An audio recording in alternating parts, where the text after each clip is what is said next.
بسم اللہ الرحمن الرحیم. السلام علیکم ڈیئر ویورز. ٹاپک میرا ہے پبلک ایڈمنسٹریشن. پبلک ایڈمنسٹریشن میں ہم پبلک ایڈمنسٹریشن کی اسٹرکچر کو پڑھ رہے ہیں، اور اسٹرکچر میں ہم جو اس کا بنیادی اسٹیپ ہے دیٹ از آرگنائزیشن، کہ اس کو کس طرح سے آرگنائز کیا جاتا ہے. تو اس کے پرنسپلس جو ہے، اس آرگنائزیشن کے پرنسپلس ہم ڈسکس کر رہے ہیں کہ کس طرح سے یہ پرنسپلس جو ہے یہ اپلائی کر کے کوئی بھی آرگنائزیشن جو ہے وہ اسٹرکچر کی جاتی ہے. تو اس میں جس پرنسپل کے اوپر میں بات کر رہی ہوں that is delegation of power. اس میں نے آپ کو ڈیلیگیشن آف پاور کی ڈیفینیشن بھی بتا دی، ڈیلیگیشن آف پاور کے ٹائپس بھی بتائے، اور ڈیلیگیشن جو ہے وہ کس طرح سے اس کی جو لمیٹیشنس ہے اس کے اوپر وہ بھی بتائے. ناؤ میرا ٹاپک ہے کہ کس طرح سے جب پاور ڈیلیگیٹ کیا جاتا ہے from the top to the immediate lower, اور اپنی لوور اسٹاف کو جب ڈیلیگیٹ کیا جاتا ہے تو کس طرح سے اس کو ڈیلیگیٹ کرنا چاہیے. تو اس میں ایک چیز تو یہ ہے کہ ظاہر یہ جو ڈیلیگیشن آف پاور ہے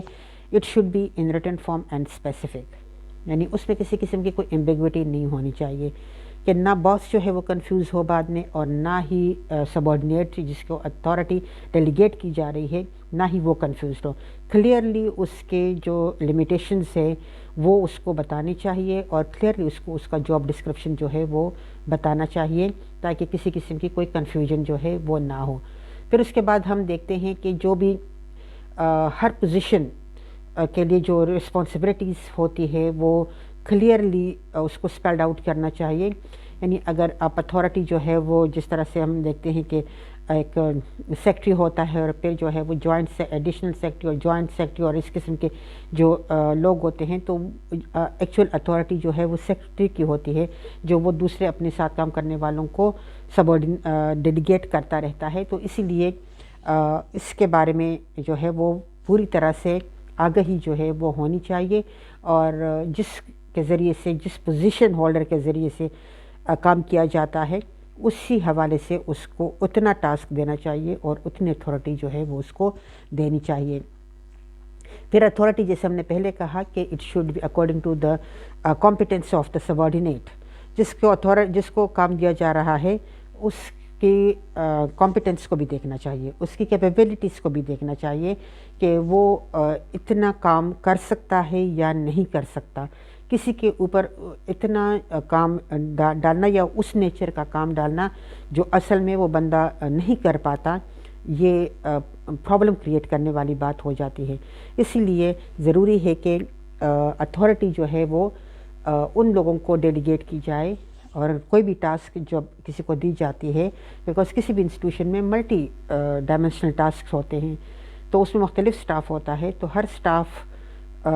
کو جو ٹاسک حوالے کیا جاتا ہے تو وہ اس کے کیلیبر کے حوالے سے یا اس کی کیپیبلٹیز کے حوالے سے ہونی چاہیے. اور اگر آپ کمپیٹنس بڑھانا چاہتے ہیں تو اس کے لیے پھر ڈیفینیٹلی ٹریننگس اور اسکل امپرومنٹ جو ہے وہ ہونی چاہیے. پھر یہ جو اتھارٹی ہوتی ہے جس کو ہم ڈیلیگیٹ کرتے ہیں it should be properly and systematically structured, یعنی یہ اتھارٹی جو ہے اس کی باقاعدہ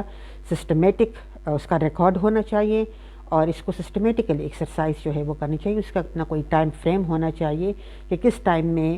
جو ہے وہ یہ ٹاسک پرفارم ہونا چاہیے، اور وقتاً فوقتاً جو ہے وہ جو باس ہے وہ دیکھتا رہے کہ کیا وہ اتھارٹی جو ہے وہ پراپرلی ایکسرسائز ہو رہی ہے، ٹاسک کے حوالے سے ہو رہی ہے، کچھ ٹاسک میں امپرومنٹ ہو رہی ہے. میٹنگس ہوتے ہیں ان کے بیٹھتے ہیں وقتاً فوقتاً پوچھتے ہیں، یہ نہیں کہ کسی ایک کو آپ نے ایک دفعہ رسپانسبلٹی دے دی تو پر اس کے بعد جو ہے وہ اس سے آپ پوچھے ہی نہیں. جب پوچھیں گے نہیں، اکاؤنٹیبلٹی نہیں ہوتی، تو وہاں پہ لازماً یا بندہ جو ہے وہ لیزی ہو جاتا ہے، اور یا پھر وہ کرپٹ ہو جاتا ہے. تو دونوں صورتوں میں جس کے اوریجنل پاورز ہوتے ہیں اس کو نقصان اٹھانا پڑتا ہے. اس لیے پھر ہم یہ کہتے ہیں کہ جو ڈیلیگیٹر ہے اور ڈیلیگیٹی ہے دونوں کے درمیان میوچل ٹرسٹ ضروری ہوتا ہے. ظاہر ہے جب ہم یہ دیکھتے ہیں کہ کوئی بھی بندہ جو ہے وہ ٹیم ورک کرتا ہے، ویسے تو پاکستان میں ہم دیکھتے ہیں تو ٹیم ورک اتنا نہیں ہوتا، بیکاز ہم لوگوں کے اندر اتنی ٹالرنس نہیں ہے اور اتنا پیشنس بھی نہیں ہے کہ ہم ٹیم ورک کر سکیں. دوسری بات جو ہے وہ یہ بھی ہے کہ ہمارے یہاں پر ہر بندہ جو ہے وہ اتھارٹی کو اپنی ذاتی مقاصد کے لیے یا اپنے نام کے لیے استعمال کرنا چاہتا ہے کہ میرے نام کی تختی جو ہے وہ لگے اور سارا کریڈٹ جو ہے وہ ہر وقت مجھے سرٹیفکیٹ ملتا رہے اور ہر وقت میرا ذکر جو ہے وہ ہوتا رہے. ایسی صورت میں جو ہے وہ پھر انڈیویجول لیول پہ تو کام ہو جاتا ہے لیکن ٹیم ورک نہیں ہوتا. یہ ایک بہت بڑا پرابلم ہو جاتا ہے کہ جب کام جو ہے اس کو ٹیم کے حوالے سے ٹیم میں رہ کر کرنا پڑ جائے تو وہاں پہ ہمارا فیلئر جو ہے وہ ہو جاتا ہے. اس کی وجہ جو ہے وہ یہی ہے کہ ہمارے ایٹیچیوڈز اس طرح سے ہے کہ ہم مل کر کام نہیں کر سکتے. بیکاز مل کر کام کرنے میں پھر نام سب کا آتا ہے اور پھر جو ہے وہ کسی ایک کے نام کی تختی نہیں لگتی اور پھر اتھارٹی اور پھر وہ جو سیلف پروجیکشن ہوتا ہے وہ شاید اتنا نہ ہو. تو اس لیے ہم ٹیم ورک جو ہے وہ نہیں کر سکتے. تو لہٰذا جو جس کو اختیار جو ہے وہ دی جاتی ہے تو ضروری نہیں ہے کہ اگر ہم اپنے ساتھ کوئی اپنا ایسا بندہ رکھنا چاہے جس کے ساتھ ہماری انڈرسٹینڈنگ ہو تو ضروری نہیں ہے کہ اس کا مقصد جو ہے وہ کوئی غلط کام کرنا ہو، بلکہ یہ بھی ہوتا ہے کہ وہ ایک دوسرے کی باتوں کو سمجھ سکتے ہیں، ایک دوسرے کے نیچر کو سمجھ سکتے ہیں. اس لیے ٹرسٹ ہوتا ہے ایک دوسرے کے اوپر. لہٰذا اس کو زیادہ کام کسی ایک سبارڈینیٹ کو زیادہ کام دیا جاتا ہے، رسپانسبلٹی دی جاتی ہے اور پھر اس رسپانسبلٹی کے حوالے سے اس کو پاور بھی ڈیلیگیٹ کیا جاتا ہے. تو اس لیے دونوں کا جو ڈیلیگیٹر اور ڈیلیگیٹی کا آپس میں ٹرسٹ ڈیفیسٹ نہیں ہونا چاہیے اور جتنا ان کا ایک دوسرے کے اوپر ٹرسٹ ہوگا اتنے ہی کام جو ہے وہ بہتر طریقے سے ہو سکتا ہے. لیکن جیسے میں نے آپ کو بتایا کہ ڈیلیگیشن آف پاور کا مطلب یہ نہیں ہے کہ جو پاور ڈیلیگیٹ کر رہا ہے وہ آرام سے بیٹھ جائے. اس نے آرام سے نہیں بیٹھنا، اس نے زیادہ ایکٹیولی جو ہے وہ اپنا رول پرفارم کرنا ہے جس کو اس نے ٹاسک دیا ہے اور اس ٹاسک کو پرفارم کرنے کے لیے اتھارٹی دی ہے. تو اس کو وقتاً فوقتاً اس ٹاسک کے بارے میں رپورٹ بھی لینی چاہیے اور یہ بھی چیک کرنا چاہیے کہ کہیں اتھارٹی جو ہے وہ مس یوز تو نہیں ہو رہی ہے اور اس کے جو ریزلٹس ہیں وہ کوئی غلط تو نہیں آ رہے ہیں. Because authority delegation of authority یا ڈیلیگیشن آف پاور جو ہے اس کا مطلب یہ ہوتا ہے کہ سگنیچر جو ہے وہ فائنل ہائی اپس کے ہوتے ہیں اور وہی رسپانسبل ہوتا ہے. ہائی اپ جو ہے وہ اپنی کسی بھی غلطی کے حوالے سے غلط رپورٹ جاتی ہے یا غلط کام ہوتا ہے یا مس یوز آف اتھارٹی ہوتی ہے یا مس یوز آف فنڈز ہوتا ہے تو وہ یہ نہیں کہہ سکتا کہ جی میرے سبارڈینیٹس نے کیا ہے. بیکاز سگنیچر جو ہے وہ اس کے ہوتے ہیں، رسپانسبلٹی ایکچولی اس کی ہوتی ہے، اسی لیے سگنیچر بھی وہ کرتا ہے اور ہائی اپس کے سامنے رسپانسبل بھی وہی ہوتا ہے. اسی لیے اس کو جب پاور وہ ڈیلیگیٹ کرتا ہے تو اس کے اوپر جو ہے وہ اس کو چیک بھی رکھنی چاہیے. پھر نیکسٹ ہم جو پرنسپل دیکھتے ہیں that is centralisation and decentralisation. Centralisation کا مطلب یہ ہوتا ہے جیسے ہم کہتے ہیں نا کہ centralization of power, centralization of authority, یعنی تمام قسم کی اتھارٹی جو ہے وہ کسی ایک بندے کے پاس ہونا. جیسے ہمارے یہاں پر ہے کہ ظاہر جتنے بھی سورسز آف پاور ہے وہ پرائم منسٹر ہوتا ہے because he is the representative of the people. Some time election کے ذریعے سے آتا ہے، اگر الیکشن کے ذریعے سے نہ آئے سلیکٹڈ بھی ہو تو اینی ویز اپنے جو اس کی پوسٹ ہوتی ہے اس کے حوالے سے تمام اختیارات جو ہے وہ پرائم منسٹر کے پاس ہوتے ہیں. تو پرائم منسٹر جو ہے وہ پھر اپنے ان اختیارات کا استعمال جو ہے وہ کرتا ہے. یعنی جیسے ہم کہتے ہیں پریزیڈنشیل فارم آف گورنمنٹ میں ہم دیکھتے ہیں تو پریزیڈنٹ کے پاس تمام اختیارات ہوتے ہیں اور جو اس کی ایگزیکٹو ہے، ایگزیکٹو کا کوئی ذکر جو ہے وہ کانسٹیٹیوشن میں نہیں ہوتا. جو پریزیڈنٹ ہے وہ اپنے کام کو فیسیلیٹیٹ کرنے کے لیے اپنے لیے ایگزیکٹوز جو ہے وہ رکھتا ہے، لیکن یعنی اس طرح سے وہ پاور کو ڈی سینٹرلائز کرتا ہے. لیکن اگر ہم پارلیمنٹری فارم آف گورنمنٹ میں دیکھیں تو وہاں پہ ایگزیکٹو کا ذکر جو ہے وہ موجود ہے، بلکہ یہاں تک جو ہے وہ کہا گیا ہے کہ جب تک منسٹرز اپروول نہ کرے تو پرائم منسٹر جو ہے وہ بھی کوئی ڈیسیجن پراپرلی نہیں لے سکتا. تو ڈی سینٹرلائزیشن کا مطلب جو ہے وہ ہم یہی دیکھتے ہیں کہ dispersal of authority among different units. جیسے فیڈرل فارم آف گورنمنٹ اس کی بیسٹ ایگزامپل ہے. فیڈرل فارم آف گورنمنٹ میں ہم دیکھتے ہیں کہ 2 sets of government ہوتے ہیں, one at the central level and the other one at the provincial level. اور اس میں ہم دیکھتے ہیں کہ ظاہر کانسٹیٹیوشن نے ان کے درمیان اختیارات کی تقسیم جو ہے وہ کی ہوئی ہوتی ہے, اور دونوں جو ہے وہ پھر اپنے اختیارات کو انکروچ نہیں کر سکتے, اور اگر ایسا وہ کرتے ہیں تو سپریم کورٹ کو یہ اختیار جو ہے یہ دیا گیا ہوتا ہے کہ وہ پھر کانسٹیٹیوشن کی ڈیفینیشن جو ہے وہ اس حوالے سے اس کی ایکسپلینیشن یا انٹرپریٹیشن دے. تو سینٹرلائزیشن اور ڈی سینٹرلائزیشن یہ بھی پرنسپل ہے آرگنائزیشن کے, کہ کس آرگنائزیشن میں جو ہے وہ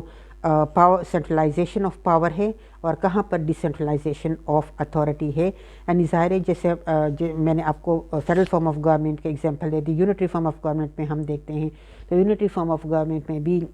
ڈی سینٹرلائزیشن آف اتھارٹی جو ہے وہ ہوتی ہے, یعنی لوکل باڈیز ہوتے ہیں اور لوکل باڈیز کو اتھارٹی جو ہے وہ دی جاتی ہے. تو یہ دیر از اے ڈفرینس. ایک تو ہم نے پڑھا ڈیلیگیشن آف اتھارٹی, تو ڈیلیگیشن آف اتھارٹی اور سینٹرلائزیشن ان میں آف اتھارٹی ان میں فرق ہوتا ہے, یا ڈی سینٹرلائزیشن آف اتھارٹی میں فرق ہے, بیکاز جو ڈیلیگیشن آف اتھارٹی ہے وہ کسی ایک پرسن کی اتھارٹی ہوتی ہے جس کو وہ ڈیلیگیٹ کرتا ہے دوسرے کو, لیکن فائنل رسپانسبلٹی جو ہے وہ اس کی اپنی ہوتی ہے. سینٹرلائزیشن آف پاور میں ہم یہ پڑھتے ہیں کہ سینٹرلائزیشن آف پاور میں یہی ہوتا ہے کہ مختلف یونٹس کو یا مختلف پارٹس کو جو ہے وہ اپنے اپنے اختیارات جو ہے وہ دے دیے جاتے ہیں, اور یہ سارا کام جو ہے وہ یا تو اسٹیچیوٹ کے ذریعے سے کیا جاتا ہے یا کانسٹیٹیوشن کے ذریعے سے کیا جاتا ہے, اور اس کی جو پرفارمنس ہے, ان فنکشنز کی جو پرفارمنس ہے اس کا رسپانسبل جو ہے وہ کوئی ایک پرسن نہیں ہوتا, بلکہ ہر یونٹ جو ہے وہ اپنے اپنے طور پہ, یعنی کہ فرض کرے فیڈرل فارم آف گورنمنٹ کی ہم مثال لے لیں تو پرائم منسٹر جو ہے he is not responsible for the performance of chief minister. Chief minister کی پرفارمنس کا وہ رسپانسبل نہیں ہے, بیکاز صوبے میں جو حکومت بنی ہوئی ہے وہ کانسٹیٹیوشن نے اس کو اختیارات جو ہے وہ دی گئی ہے, کانسٹیٹیوشن کے مطابق بنی ہے. تو اسی لیے سم ٹائم یہ بھی ہوتا ہے کہ سینٹر میں ایک پارٹی کی حکومت آتی ہے, پروونسز میں دوسری پارٹی کی حکومت آتی ہے, تو لیکن وہ ایک دوسرے کو انکروچ نہیں کر سکتے because of the distribution of power between the two in the constitution. تو یہ کچھ پرنسپلس تھے جس کے اوپر جو ہے وہ پبلک آرگنائزیشن جو ہے وہ اسٹرکچرڈ ہوتی ہے, اور آگے ہم اس پہ دیکھیں گے کہ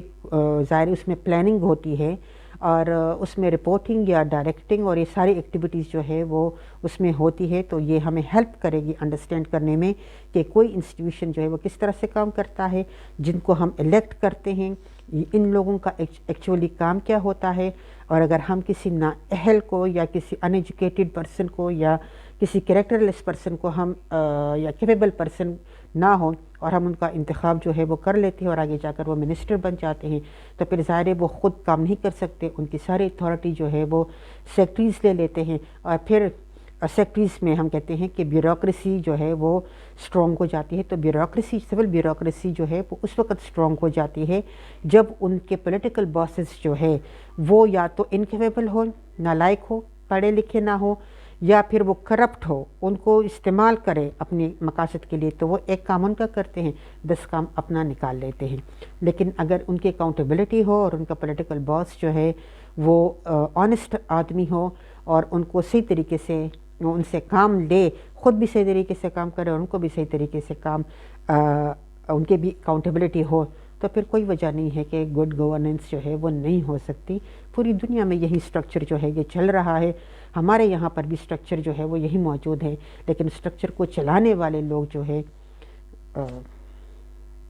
وہ بے ایمان ہو گئے ہیں. سنسیریٹی نہیں ہے اس ملک کے ساتھ, لوگوں کے ساتھ, بیکاز اس ملک کے لوگ خود اپنے ساتھ سنسیئر نہیں ہیں. ملتے ہیں